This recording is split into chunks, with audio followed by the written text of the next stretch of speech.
your little scenarios of how you're about to get out. Yeah. And so when we got caught with that, we had been slowly seeing each other for a half hour once a week, a half hour twice a week, just Shane, Sarah, and I having a little time together. And when we got caught with a pen, they took that away. And I just had this feeling like if things get worse, I don't know how I can deal with it. Well, And things did get worse. Yeah, I can't imagine. I mean, you're horrified, you're traumatized, and at some point you got to be mad. You got to be mad at somebody. Do you guys have any animosity to Iranian people, the Iranian government, the United States government? Mm-hmm.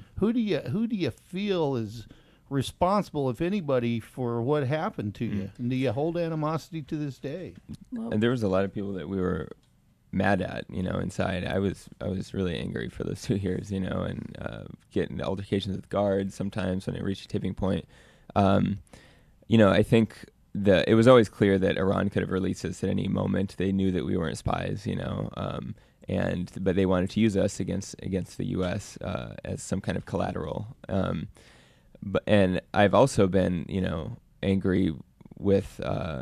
I was angry that our government wasn't getting us out. That was an element, and was frustrated with just kind of our larger foreign policy. There was kind of this, aggressive approach toward Iran and toward the region that, it doesn't excuse anything that they're doing, but it kind of, it's like if we use this approach, we put sanctions on countries like this, go to war.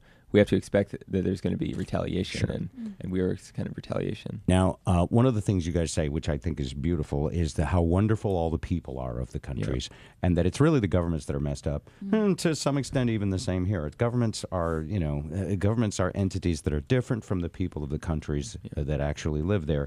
Another thing is you are advocates now for people who are dealing with imprisonment everywhere, which you kind of mentioned, that there ought to be more attention paid to, hey, let's not do anything to prisoners we wouldn't want other countries to do to us.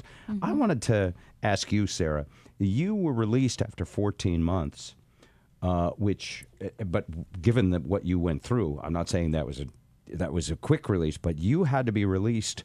Those guys didn't get released for 2 years, and I'm curious, do you think partially they released you because you're a woman and they didn't want to look bad holding a woman? And then the second half of the question is, with your friends still in, did that make you feel bad that they were still in? I think it would. It did make me feel bad because I knew I could make a difference. I knew that I would, every single second that I was in the free world, I was there fighting for them.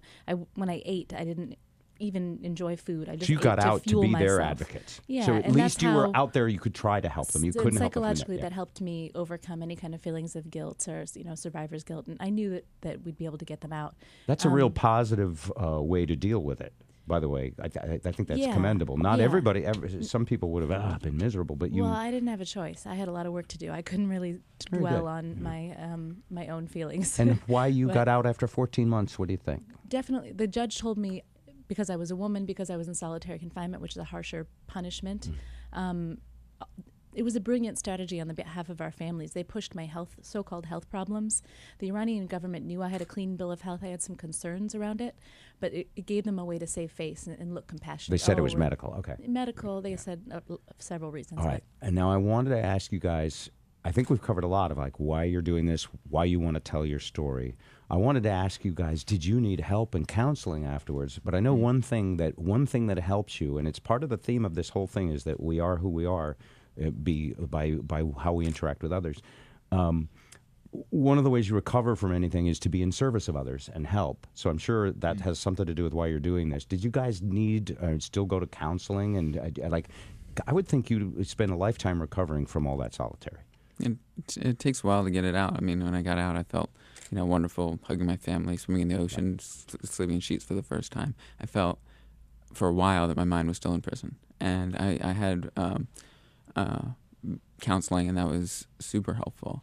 I felt like writing the book became super helpful, and just being able to think about the stories and what they meant to me, and also to think that it's easy just to think that prison is this sort of 100% dungeon, and we titled the book A Sliver of Light because there are these moments where we're sitting together in the courtyard and we're looking at the moon come up, we're singing songs together. There's a sense that there's some positive that we can bring out of it, whether it's personal value and relationships or this political context that we're trying to shed light on.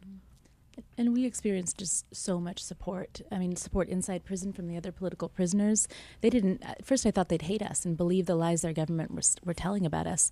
The women there used to sing to me down the hallway, break past the guards and throw their arms around me. And then we come home and get just so much love and support here, which psychologically has helped us move forward in a positive way. It didn't hurt your view of humanity, just governments, basically. Just governments. Yeah, I mean, some of our main supporters were Iranians, supporters of our families, supporters of us on the inside, you know.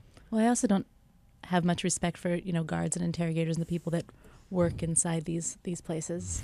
Well, I can imagine, being in that situation, and I commend you for getting past it. Is there any particular sleep medication or liquor that you guys endorse? What are your favorites? I think I would need something just about every night. Joe would want to make a deal with a company now to endorse a product. Ray What works Liotta's for been you? paid by a tequila company. You guys Is there a got some- particular antidepressant that works really That's well? a great question. Well, I definitely wouldn't have been able to sleep without marijuana for quite a while. Marijuana, Hey, you're in the right You're state. right. Yeah. I hope you're staying for a while. We can use the advocacy. See Jody after the show. Are you guys ever going to get to a point, or are you at a point where you can laugh? I mean, they say laughter Well, they is just the best. did. Well, I know, but I mean, when you came in on contemplating, okay, they were booked for an NPR appearance, but they wandered in here by mistake to our benefit. I was afraid to even go there. Are you guys are you guys healthy and happy enough to laugh? Yeah. I mean, it took a long time to kind of readjust to being free, to get our minds back into the free world, be able to be in situations like this, groups of people. But the truth is, there's terrible parts of that experience. There are ridiculous parts of it, and it's over. We're not there anymore. And I think that the reason you can is because you're in service to others. You're doing good work with your book. You're going out and talking, and you're trying to help other people. And we thank you for that. One other, just a quick note: trail guides, maps. Really good. Like before you go, and why not wear a wearable GPS that has a little beep beep beep when you're near a I mean, do you That still would've hike? been Yeah. Do you still hike a lot? Yeah, we do. Yeah, we live in the Bay. We have beautiful mountains right at our Beautiful. doorstep. Yeah, you have should be like here, only a little more sunny, a little bit. Yeah. All right. Well, thank you guys. Listen, folks, the book is called A Sliver of Light: 3 Americans Imprisoned in Iran. Shane, Joshua, Sarah, thank you very much for your time. Thanks. Really appreciate Thank you it. so much. The link to the book's at bobrivers.com.